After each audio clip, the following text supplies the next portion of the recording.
Hi everyone, we're here at Agriya and we will be preparing a healthy dish for you and your family. I'm Chef Patrico and this is Farm to Fork.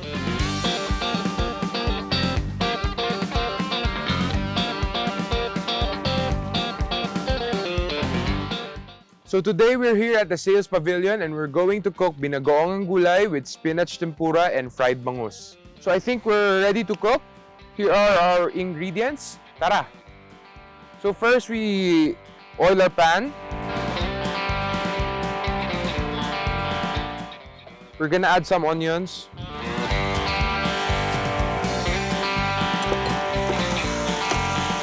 This dish is very easy. It's all veggies, and for the bangus, we're just gonna fry it. Next is garlic.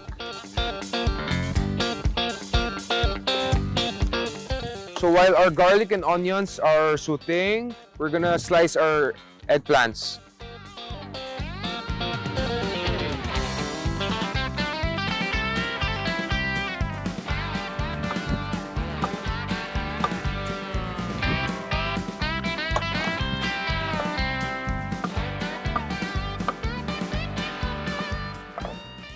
So we'll just set it aside. Next, we're gonna add our kalabasa or pumpkin, carrots. From this point, we're gonna add our bagoong or shrimp paste.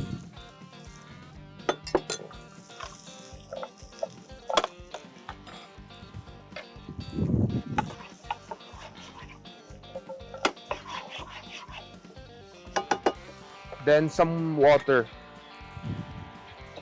So we're cooking the kalabasa and carrots first. So while this is simmering, we could now slice our bangus and fry it. We're just gonna season it with salt and pepper and directly fry it in regular oil. So here's our bangus from Agriya's fish pond. We're just gonna slice it in half with salt and pepper.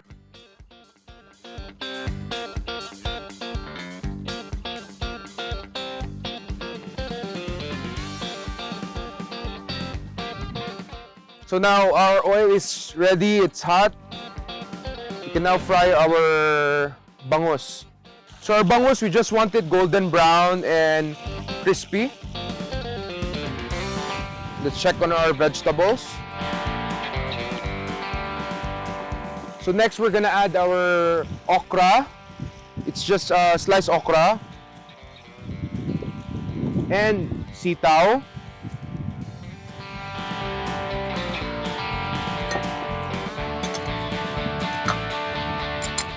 And finally, our beautiful eggplants.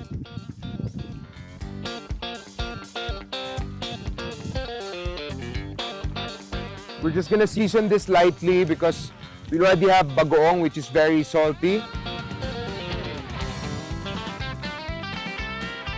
And now we can add our freshly pressed gata.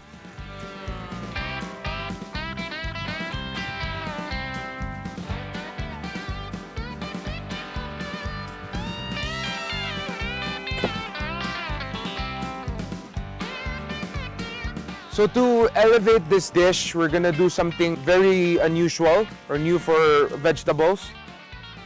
So we have our bowl. We have freshly picked spinach here. We're just gonna make a tempura batter out of duck eggs, cornstarch, and water. So we have duck eggs from the farm. Then cornstarch.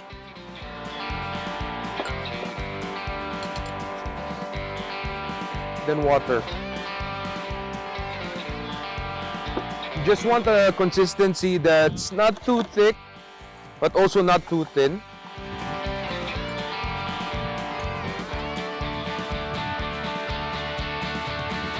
So we will season this lightly with salt and pepper.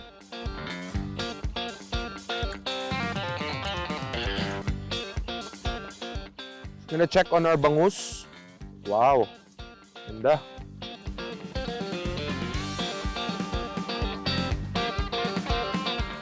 So pansin nyo, we cook it skin side down. It helps to not overcook the bangus, no?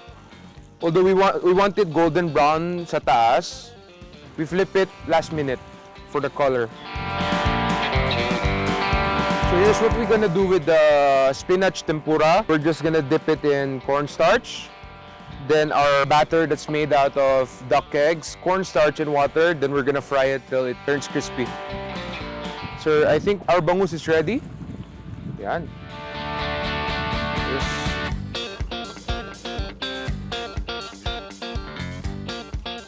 So we're gonna get some spinach.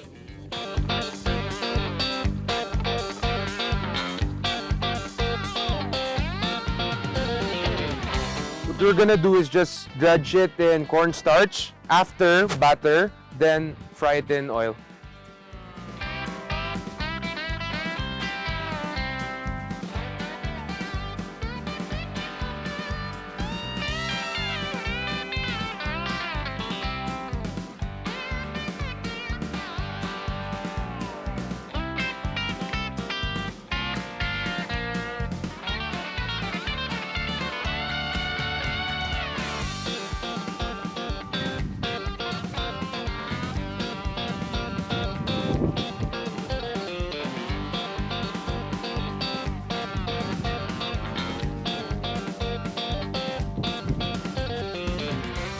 It's important also to dredge your spinach first in cornstarch or else your batter won't stick.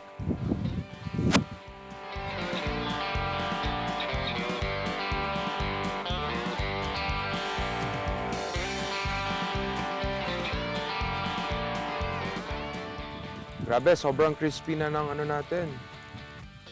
Spinach.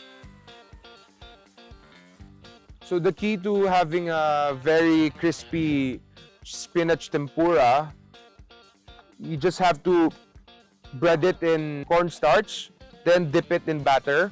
It has to be dry muna bago wet, then you fry it.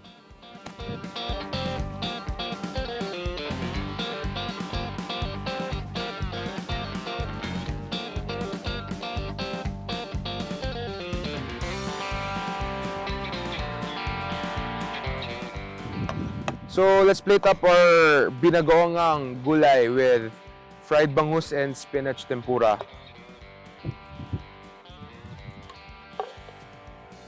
Wow! Sobrang fresh ng vegetables.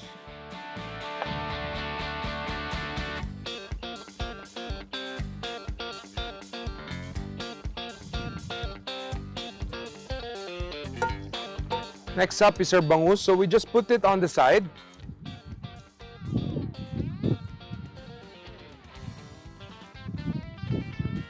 Yan. Katapos yung tempura natin.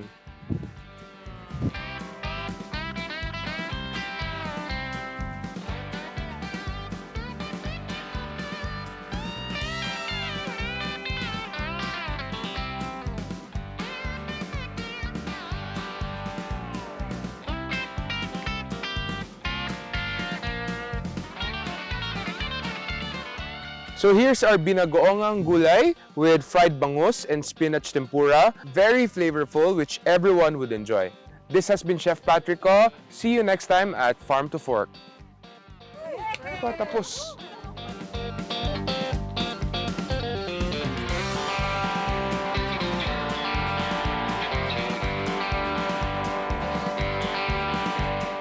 So this is our Binagoongang Gulay with grilled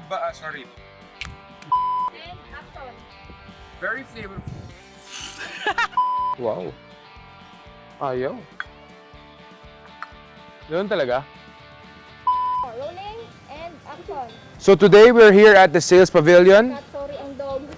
Ang dog! Popo ni Kwan.